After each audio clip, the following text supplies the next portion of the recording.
Seiring berjalannya waktu, teknologi semakin berkembang dan membantu manusia dalam berbagai aspek kehidupan, tak terkecuali dalam bidang pendidikan, seperti penggunaan voice assistant, intelligent tutoring system, mentor virtual, smart content, automatic assessment, personalized learning, dan lain-lain.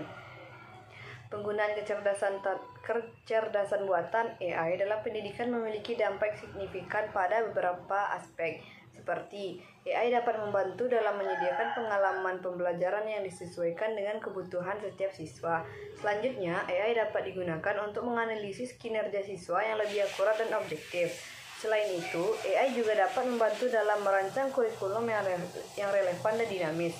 Guru dapat memanfaatkan AI sebagai alat bantu dalam perencanaan pembelajaran, juga sebagai pengembangan materi ajar dan manajemen kelas.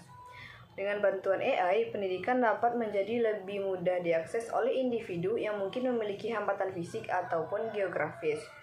Lalu, AI juga dapat digunakan untuk mendeteksi kecurangan dalam ujian dan tugas, seperti pemakaian plagiarisme. Dan terakhir, AI juga dapat digunakan untuk menganalisis data historis dan faktor-faktor yang mempengaruhi kinerja siswa.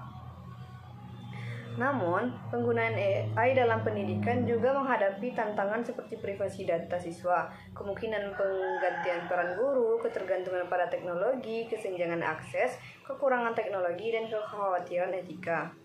Penyalahgunaan AI dalam pendidikan dapat disebabkan oleh berbagai faktor, seperti keinginan untuk hasil yang cepat, tidak memadainya pengawasan, tingkat teknologi yang tidak seimbang, ketidakjelasan aturan dan etika, ketidaknyamanan sistem teknologi yang tidak terdeteksi, juga tekanan akademik yang tinggi.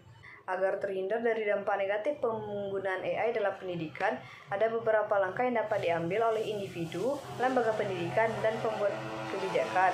Pertama, pendidikan dan kesadaran dengan cara pelatihan etika AI tentang cara menggunakan teknologi AI secara bertanggung jawab untuk menghindari penyalahgunaan, serta dengan memfokuskan pendidikan pada pengembangan berpikir kritis.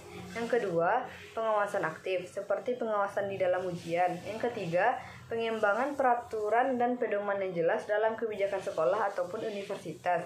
Yang keempat, keamanan teknologi dengan memastikan bahwa platform dan sistem AI yang digunakan dalam pendidikan memiliki tingkat keamanan yang tinggi untuk mencegah manipulasi atau serangan yang dapat menyebabkan penyalahgunaan.